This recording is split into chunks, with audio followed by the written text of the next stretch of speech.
मित्रों नमस्कार। अध्यात्म का सीधा अर्थ है भीतर की यात्रा। अब भीतर की यात्रा करने के लिए अलग अलग तरीके हो सकते हैं। वह ज्ञान मार्ग भी हो सकता है, भक्ति मार्ग भी हो सकता है, साकार भी हो सकता है, निराकार भी हो सकता है, सगुण भी हो सकता है और निर्गुण भी हो सकता है। भीतर की यात्रा अर्थात खुद से जुड़ना, खुद की देह से जुड़ना, खुद के मन से जुड़ना, खुद के प्राण से जुड़ना, खुद के कर्म और जीवन से जुड़ना, वो भले ही मन से हो, वचन से हो या क्रिया से हो। अब हमें जब बाहर की यात्रा करनी होती है तो हम चलते हैं, 2 व्हीलर 4 व्हीलर गाड़ियों के ज़रिए सफ़र करते हैं, दौड़ते हैं,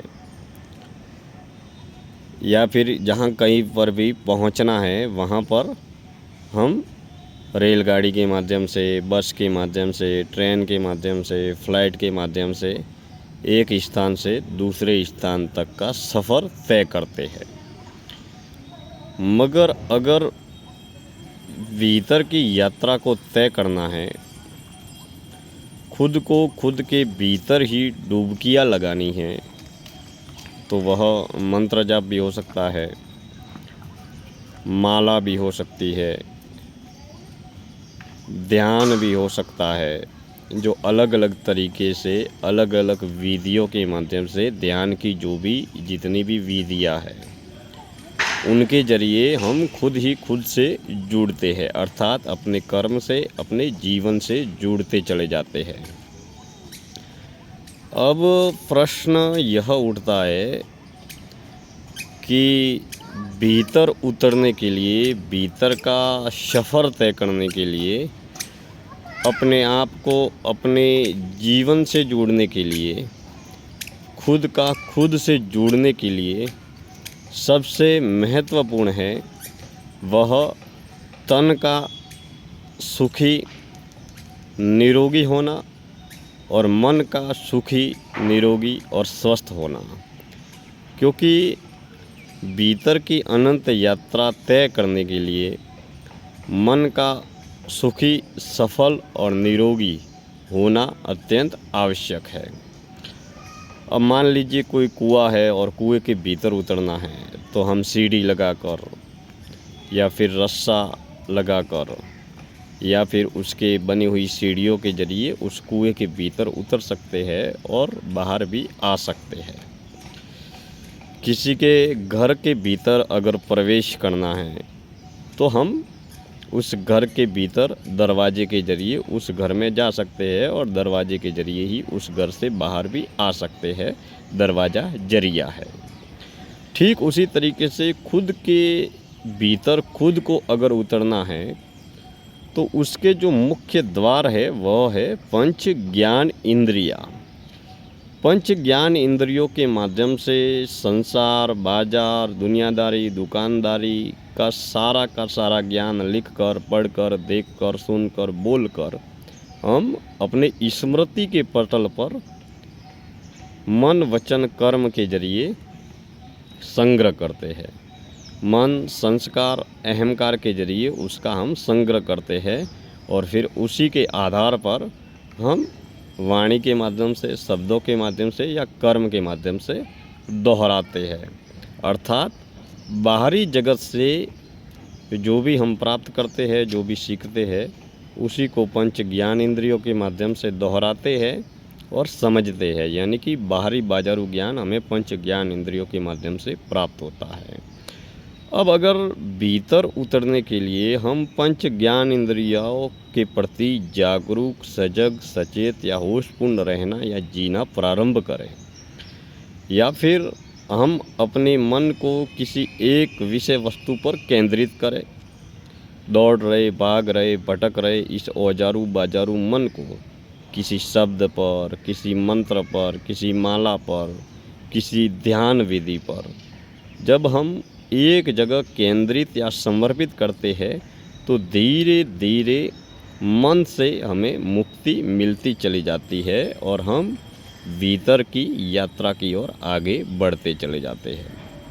आध्यात्मिक यात्रा में ध्यान के जरिए, मौन के जरिए, एकांत के जरिए ऐसी अनंत विधियाँ विद्यमान हैं जिसके जरिए साधक भीतर की यात्रा तय कर सकता है और मौन के जरिए, होश के जरिए, साक्षी भाव के जरिए हम दैनिक व्यवहारिक जीवन में भी जो भी कर्म कर रहे हैं, जो भी स्थिति, अवस्था, हाल या हालात है, उसे बिना बदले अपने विचारों के प्रति, अपनी वाणी के प्रति, कर्म के प्रति सजग और जागरूक रह सकते हैं।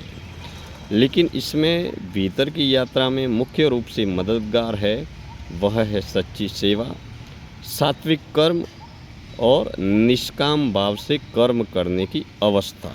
यह विशेष रूप से हमें हमारे भीतर की यात्रा करने के लिए मददगार है, क्योंकि भीतर की यात्रा तय करने के लिए साकार रूप में स्थूल रूप से हमारी देह है और निराकार रूप में अदृश्य रूप से हमारा मन है। वही देह और मन को जोड़ने वाली कड़ी का जो काम करता है वो अज्ञात अदृश्य रूप से हमारे श्वास है, अर्थात प्राण है, जिसके जरिए हम भीतर की यात्रा को तय कर सकते हैं।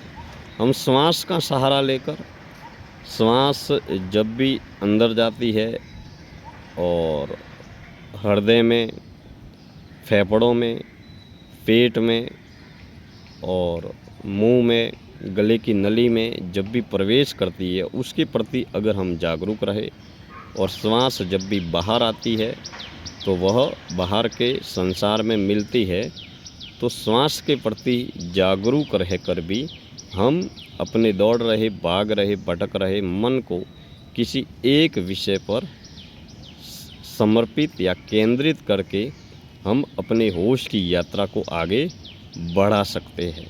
लेकिन जो भी जितनी भी विधियाँ है वह केवल भीतर की यात्रा को तय करने का जरिया है, मन को किसी एक विषय वस्तु पर केंद्रित या समर्पित करने का तरीका मात्र है।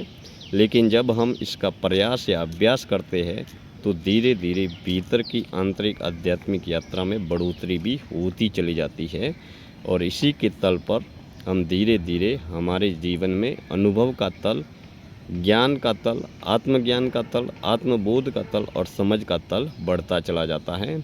लेकिन भीतर की यात्रा को तय करने के लिए मन का और तन का दोनों का सफल होना, सुखी होना, निरोगी होना, सक्षम होना, संपन्न होना परम आवश्यक है।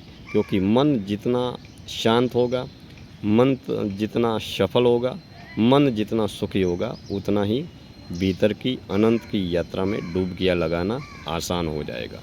मित्रों, अध्यात्म का सीधा सा अर्थ है भीतर की यात्रा, और भीतर की यात्रा किसी भी तरीके से हो सकती है। वो एक शब्द माला के जरिए भी हो सकती है, मंत्र के जरिए भी हो सकती है।